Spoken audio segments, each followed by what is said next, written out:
Hey everybody, this is Johnny D. I'm here with Steve P. I always get it wrong. I'm here with Steve P. And we're gonna try to address the age-old question. It's gone on for centuries, centuries and centuries, forever. The age-old question: Beatles or Stones? And usually, when you talk to anybody, Beatles or Stones, it's like that. Somebody's got it just like that. It's either Beatles or Stones, and we may too. We may too, but we're going to try to just dig deep into what this question is and what it really is all about. And is there an answer for it? So, Steve, this giant, profound question that the world has talked about forever, I'm going to put it on you to start this thing. Beatles or Stones? I will pose it this way. I'm not going who's better, because I'm a big Stones guy, right? You know, you and I go way back. But I initially started as the Beatles. You and I are the same age. Yep. You know, we came of age, the Beatles. My dad brought home a promo of Sgt. Pepper's he worked for the paper. Yep. We destroyed it on our Sears and Roebuck silver tone record player with the flashing lights. And yeah, I mean, to me, it's just more about what's your preference. And I was thinking about this too with the Beatles and the Stones. Is for me, I just like the Beatles seem unattainable, if that makes sense. Yeah, it does. Their vocals they came out, when they came on board, they were a fully formed band, right? They were blessed with a great producer. The Stones were learning on the fly, so to speak, and they were strictly R&B, and they didn't have a great producer. Andrew Logan was a great manager. He's not a good producer. Their records sound like crap up until they get a real producer in Jimmy Miller, in the late 60s. Yeah. And they were developing a songwriter. So I don't think the conversation is who's better. It's just what's your preference. I like the Stones because I feel like I can play their music. Mick Jagger's he's not the best vocalist. He's a great stylist, but he's not. He doesn't break my heart like the way John Lennon does when he sings. Sure. Right? That makes sense. Yeah. And you know, and that's kind of right, because it was through the Beatles that the Stones, I think, started writing. I mean, I think the Beatles were talking, they gave them "I Want to Be Your Man," right? Like, well, here's this thing we don't want to, you can do it. And Mick and Keith went, well, wait a minute, maybe maybe we should start doing this. And by the way, that's where the money is. That's why you want to write your own songs. No, I know. I think Odom locked them in a room and said, "You guys need to write a song right now. I'm not letting you out till you write it too." Yeah. But that's really what it is. And really, we're just going to have some fun here today. But really, it's just a matter of preference. You know, I prefer the Beatles, but I love the Stones. You know, Steve prefers the Stones, but he loves the Beatles. So there's really no way to get to the bottom of this. But I think if we were both forced into it, that's what we would say. Like, most people can do it right away. But that's not negating our feelings for the other band. It's just, and they really are two different entities. That's kind of what you're pointing out, is that they're really two completely different things. It's like he's saying, do you like steak or potato chips? It's like, well, yeah, so it's kind of like that. And that's a good point. The thing for me about the Stones that keeps them from not being the Beatles for me is that R&B and blues where they come from. Yeah. The Beatles came from, Lennon came from Elvis. Clearly, it's just he is Elvis. George came from rockabilly, Scotty Moore and Carl Perkins and that kind of stuff. Ringo was country and standards, and Paul has a show tune background, So they came from real pop stuff, real pop and rock and roll stuff. Where the Stones definitely blues based, and so like it's a pet peeve of mine. It doesn't, and I don't mean to offend anybody. The lead singer with the harmonica is just not my thing, folks. It just when that lead singer pulls out that harmonica, and I saw Robert Plant do it. I mean, when the lead singer pulls out that harmonica, I'm like, no. I gotta say, there's two instruments that bug the shit out of me. Can I curse on here? But I didn't mean to. Harmonica and bongos. Like, there's nothing worse than going through a park in San Francisco where I live, and there's bunch of people playing bongos and playing harmonica. It's like, stop it. It's like you might as well be playing a kazoo. You know what I mean? Yeah. But and the thing is, and the Beatles were definitely, and what you said, the Beatles are on Mount Olympus. Even when we were kids, Steve, like you're saying, that the Stones seemed more like attainable in a way, like Yeah. like you could do that. And I, as a kid, gravitated towards the Monkees because it was like that. They were in your living room. You got to know them on TV a lot. They're on the cereal box and comic books. And so the Monkees sort of became like that, like your friends, like, okay, this is what humans do. But Yeah. the Beatles were always like, well, you can't, there's no way you can touch these people. They're not real. Yeah, and I hate to use a sports analogy because people do it all the time, but to me, the Beatles were like the Yankees, always winning every year. And then toward like the late 60s, the Stones were like that up and coming team that finally caught up. Like the Red Sox in 2004 finally got there.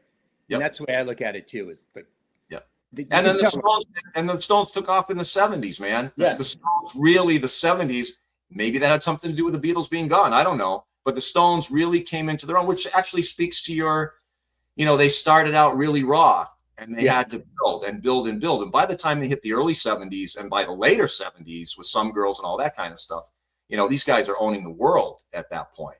Well, and I think the Beatles are also have the advantage of like James Dean. I'm not saying they died young, but they no, absolutely. At their point. And I mean, you look at the Stones now; it's more like a not a novelty act, but a nostalgia act. Sure. At this point, and at some point, their albums had diminishing returns. The quality, like after Tattoo, it's just, I mean. There's nothing on there that really knocks me out.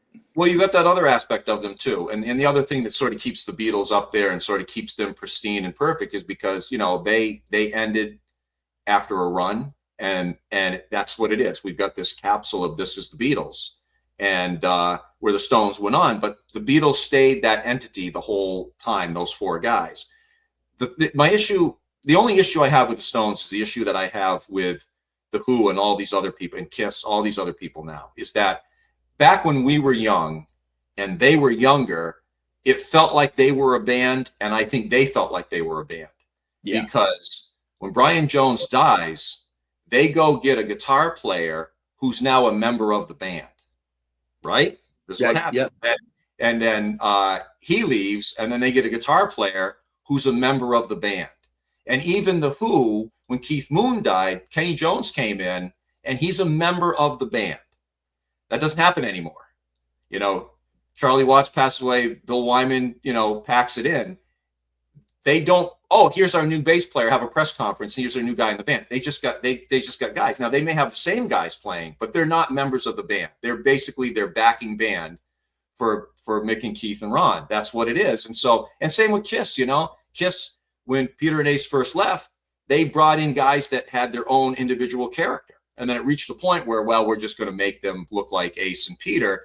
So you're not really replacing members of the band anymore. So now you're becoming more of a corporate entity and a brand than you are a band.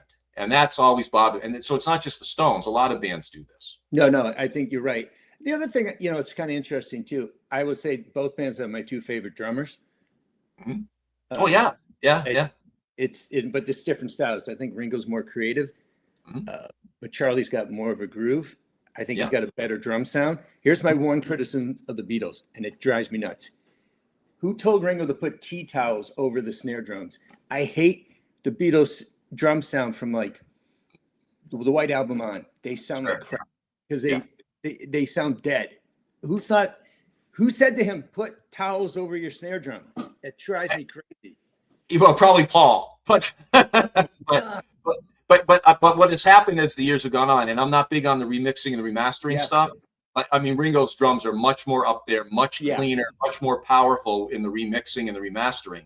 So that's good. The only thing that I find fascinating, and it's an interesting story here about Charlie Watts, is that hi-hat. Is just I know, right? He picks off the hi-hat when he hits the snare, which is not pleasant for me to look at. But I saw an interview with Jim Keltner, and if you don't know what Jim Keltner is one of the most famous drummers in the history of the world, played with everybody, right?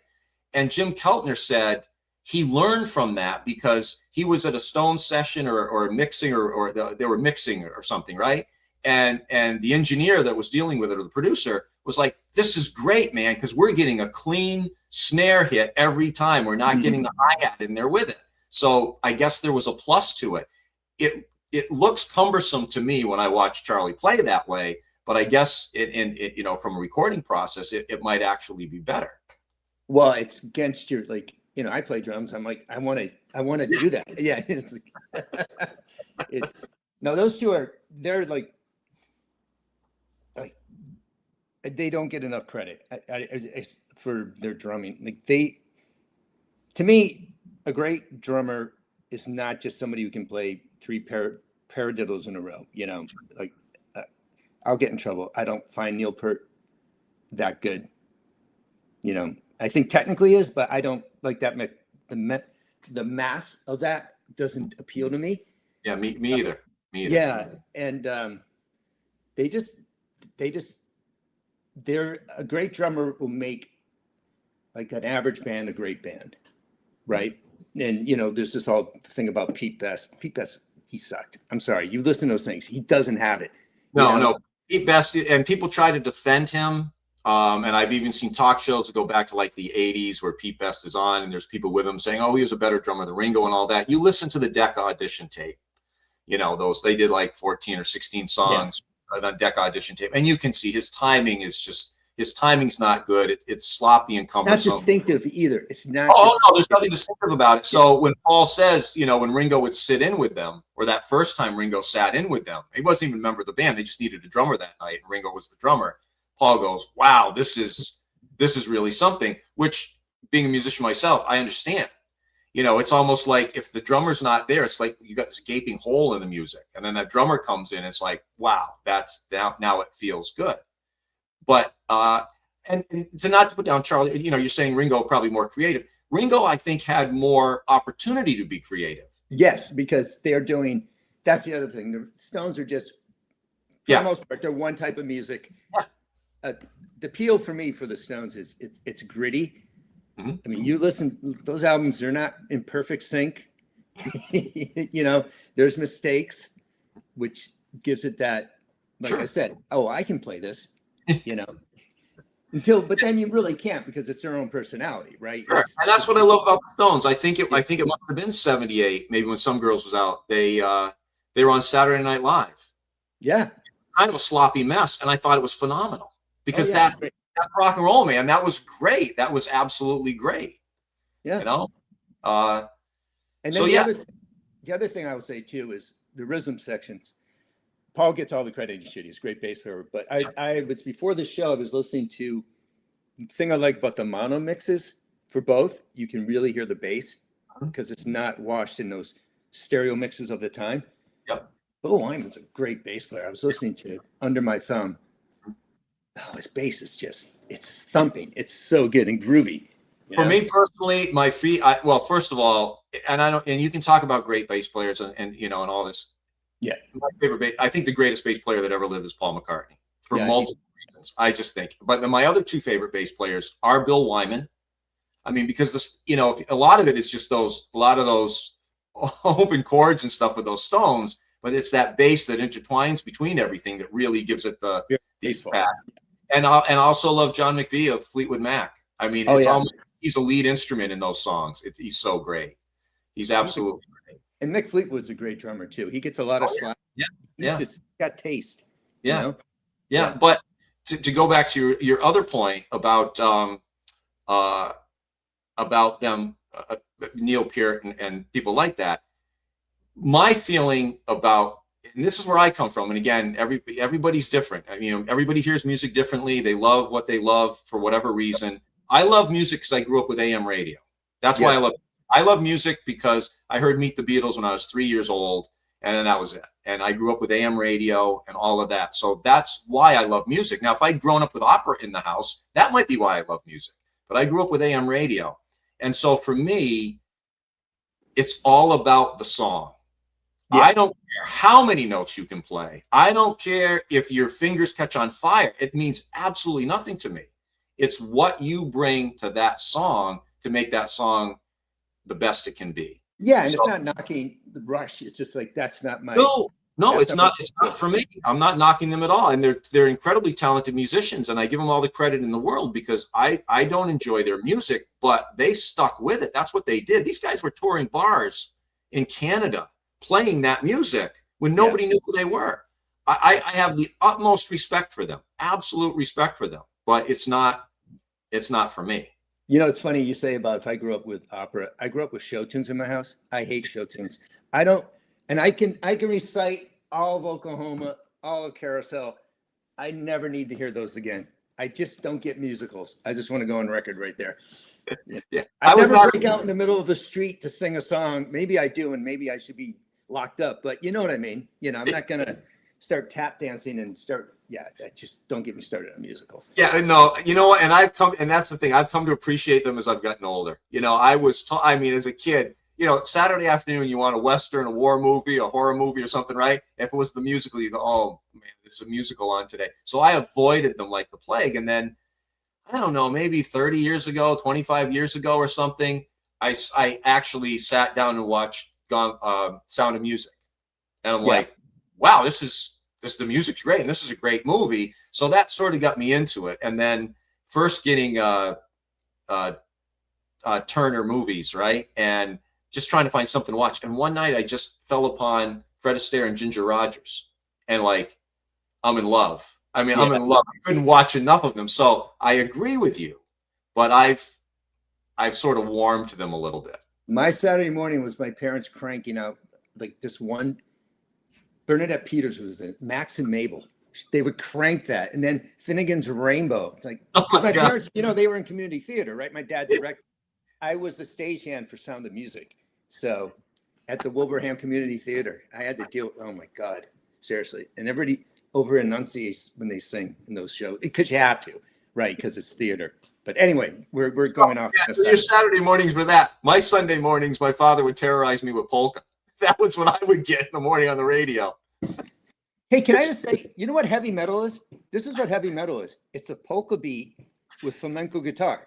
That's what it is. Like speed metal. If you listen to it, they're doing a polka beat is what they're doing. Okay. Well, if you remember, Steve, back in those days, back in high school, we didn't go to bed too early. We didn't go to bed early, did we? There was no early nights back in high school. No. And, Channel 40 was the polka. They had polka night on Saturday night. They had Ray Knight. Yeah. Polka stuff on Saturday nights. But so when we're in high school, Steve, we don't go to bed very early. We go to bed quite late. And so I would like to, like on a Sunday, I'd like to sleep till noon. Noon was good.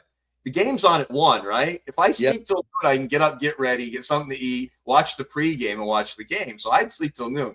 My father's got the polka cranking at like 7 a.m. in the kitchen. Oh my God. Just like, dude, stop it. You're killing me. So I, you know, like I was saying that I was, you know, I'm a Beatles guy. And then I think I mentioned this before in another talk, 72 tour. I see them on Dick Cavett. Yeah. Like, oh, these guys look pretty cool. They always look cool to me. Yeah. And then I picked up Love You Live, which isn't, like I said, it's not the best. You need an interpreter to understand what subtitles understand Mick, you know, because he's slurring. And that's what triggered it. And then from there, I just got into it and I picked up Some Girls, right? Some Girls was the thing for me. And, you know, Beatles are always there. One of my favorite Beatles albums is the Hey Jude compilation. That was one of the early ones I had. And that thing is so good. That's a good one to have. I mean, that's a good one to have for sure. My all-time favorite Beatles song is Rain. I think that sounds so modern. You know? Yeah. Yeah. And you know, and when Ringo in the past was asked about, you know, his favorite song he played drums on, he would always say Rain, or one that he would mention. Yeah, because there's no t-shirts on them either, so it sounds good. And there's no tea towels. The song's great. Yeah. So and you know, and the Stones, and we also talked about this once before too. You know, when the Stones had Mick Taylor, they were probably at their best as a band and best as a live band. That's what you know, like what I don't know when he came. It's like late 60s, early 70s, Yeah, somewhere. 69. Let It Bleed. He's on it occasionally. Yeah. On it. And the other things, both bands don't sound dated. There's some early Stone stuff because it's the R&B covers, Mhm. and maybe the first two Beatles albums, they sound a little, but they still sound fresh. Yeah. Especially, I just got turned on to is it on Meet the Beatles with the Beatles? All I've Got to Do. Oh Like a yeah. Motown. That tune is. It's not much, but his vocals are just amazing. That's the other thing. You listen to a Stones album; those vocals aren't as upfront as the Beatles because they weren't a vocal band. You know, it's And that's the other thing too. They really were, you know, a bluesy rock and roll band where the Beatles really were. And you know, even back, you know, when we were kids, when we were small, you'd go into the record store and there would be the record sections and there would be a vocal group section. And that's where the Beatles were always in the vocal group because, you know, it's their, you know, and that's the thing about the Beatles. You talk about their songwriting, you talk about these great records and everything, but their vocals were just impeccable. And you can see them live. You can see them live in concert, live playing on TV shows, and those vocals are still there. Yeah, it's and they always had better. The Stones never had the greatest. Now we're going to get total shop talk, as my wife calls it. We're going to lose a lot of people, but they never had the best mastered records. Their records don't. They always sounded muddier, you know, and they weren't that loud compared to like the Beatles always had a great mastering sound. Like their albums sounded good when you put them down, even on a crappy stereo. Sure. Oh yeah. The Stones are always just not where they should be, and their reissues have problems too because they're with APCO, which is still the Alan Klein owned thing, and they don't do a very good job when they reissue their stuff. Yeah. Still. Yeah. And well, and we could, you know, the reissue thing is a whole other thing we can get into too. It's like, you know, what they're reissuing of the Beatles, you kind of go, well, do we really need somebody else reimagining Beatle music and remixing it? And do we really need that kind of stuff? And I don't know. When they come out with the big super deluxe box sets, I get them for the bonus tracks. I mean, the bonus tracks, you know, are interesting on those things, but you know, I'll listen to them once. I'll just go back to the old records or the old CDs ultimately anyway. Well, and that's where the Stones have an advantage because what are you going to remix with a Stones album, right? I get like I'm the Walrus because there's so much stuff going on. What are you going to remix with Tumbling Dice? You're going to, oh, look, I can really notice Keith missed a note there, right? What's there to remix, you know?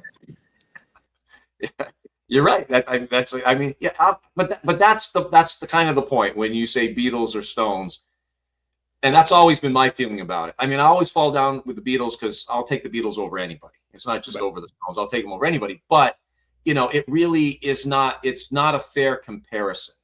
You know, do you like the Beatles or Frank Sinatra? Well, you know, that's not a fair comparison either. And it's sort of the same thing. Though they were grouped together because they were the two major bands of the 60s and the two major English bands of the 60s. And these two bands ruled the world, right?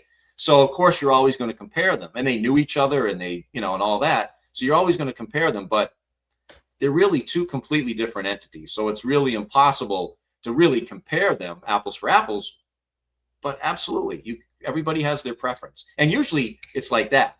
You say Beatles or Stones to anybody, they go like that. And it's usually one or the other. Yeah. I think, you know, if I'm going to put on an album, I'm going to put on a Stones album before I put on a Beatles, but I listen to the Beatles too. It's, you know, and I get it. There's fatigue for both. You know, after a while, it's like, hey guys, there were other bands other than these two. But there's a reason why there's fatigue because they were that good. They're that good. And they've been played. Well, they've been played for over 60 years now. Yeah. So, you know, the other comparison I would say too is Beatles or Mozart. Not that these guys are classical. Stones are Beethoven. They're like a little more rough. You know, not as pretty. You know. And they just and that goes with it too. They each had a different intent. You know what I'm saying? As artists, their intentions were completely different. What they were trying to do, what they were trying to portray, what they were trying to put out there. And yes, and the Stones, you know, when you compare the two, the Stones have from 1970 to today. So that's when you think of the Stones, that's the whole entity that you think of. You know, if you thought of the Stones and the Beatles between the 60s when they came out and in 1970 when the Beatles ended, that might be a different conversation for people. If that's all you knew of Rolling Stones, that might be a different thing. But, you know, we don't have the last 50 years of the Beatles. Yeah. You know, and I think the one thing that hurt the Stones too, it's like trying to be like the Beatles, is 67 psychedelia. Yeah. Where I think misguided. Satanic Majesty's Request, I think there's ways to fix that. You get rid of a few tunes and put on the singles. But the difference is they were out of their element. They should never have been doing that. And it sounds like a bunch of guys who smoked a lot, like we did in high school. We smoked a lot of pot. We recorded it. We thought it sounded cool.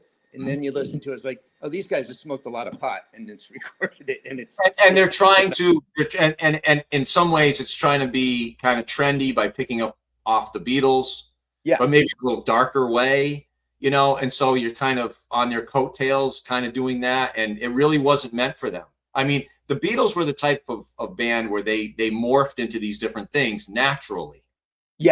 They naturally rolled into this stuff, and you know, there was no marketing with the Beatles. I mean, because if you had anybody at the label or a producer or something that was trying to market them, they'd be saying, "You're insane. You're doing something completely different than you did the last record." Right. Well, you know, you can't do that. Whereas the Stones at that period of time were kind of following the trend and maybe following the Beatles. Well, and they had no manager too. They had no manager, and they were just like, "We'll just go in and do it ourselves." And it shows. And you know, the best point you brought up was the Beatles had different interests. Yeah. The Stones, like Brian Jones, we're going to do R&B. He even said so when they first came out. Oh, don't call us a pop band. We're an R&B band. Yeah.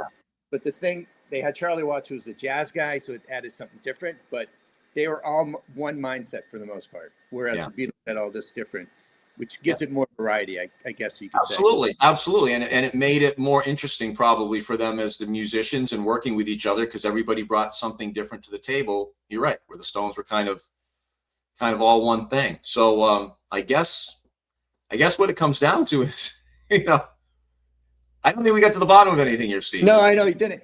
You know what? We knew we wouldn't. No, that's fine. I'll give you one more last thing about all these box sets. Have you noticed there's not a lot of like box sets for Beggars Banquet, like with all the extras? Because you got me a demo years ago. The Trident demos are called. I think you mentioned you bought me a bootleg. Yep. There's a reason why they don't release a lot of out. The Stones, they'll go in and they'll just work on a song for like 3 days, like a germ of a song. I don't think anybody wants to listen to a 10-minute where I think the Beatles actually had ideas when they came in, kind of formulated. A lot of times Stones were making it up in the studio, and like Sympathy for the Devil, you watch them create that in that movie. That's the most painful thing to watch. A great song, but just it's like pulling teeth. Seriously. It really is. I remember renting that. I remember going to a video store and back in probably the 80s or something, and I remember renting that thinking, oh, it's like the Stones in the studio. Oh, this is going to be cool. Wow. That's a trip. Oh man, it's just like I said, listening to the people doing the who's, you know, 3 times. Like, I don't need to see that, you know. But I give them credit for putting it out, man. It's like, you know, this is not a commercial thing whatsoever. But we're going to put this movie out, and you do with it what you want. Wow, that was a trip. Yeah. So can we agree on that, Steve? It's like we knew we weren't going to get to the bottom of anything, but we were going to have fun talking about it. Yeah, it's just like enjoy the band. Like it's not one's, you know. Yeah. You can have your opinion, one's better than the other, but I enjoy both bands. It's not where I just go, screw you, you're an idiot. Beatles suck. I mean, anybody who says that, it's kind of like Red Sox fans who wore the T-shirts that said Yankees suck. No, guys, that's not the problem. The problem is they were really good, and they kept on really good. They were really good. Absolutely. That T-shirt doesn't work. Don't be doing that. And I apologize for all the sports analogies, but it's the only thing. That's all right. That's what we do. And we're going to touch on some sports later. You and I are going to chat about something about sports when we were kids too. We're going to have a conversation about that. Steve and I are going to get kind of deep and psychological here at some point in the next therapy, talking about growing up a New England sports fan. Growing up a New England sports fan and music fans at the same time. Yeah, exactly. Which didn't go together. They did, in my brain, they didn't go together at all. No, but we did though. You know, we did. Right? Usually you were sports or music, not both. Absolutely right. And we were kids that were both, and that was that put us in a weird place. It put us in a weird place amongst our peers, and put us in a weird place in our heads too. I Yeah, think. still recovering from it. And we're So. still there. This is our therapy. All right, everybody. Thank you very much for watching this this installment of Johnny D's Music Mania. If you dig this, if you dig Steve, you're going to see Steve all the time. And please subscribe to the channel if you'd like. We'd appreciate that. And we will see you next time here on Johnny D's Music Mania.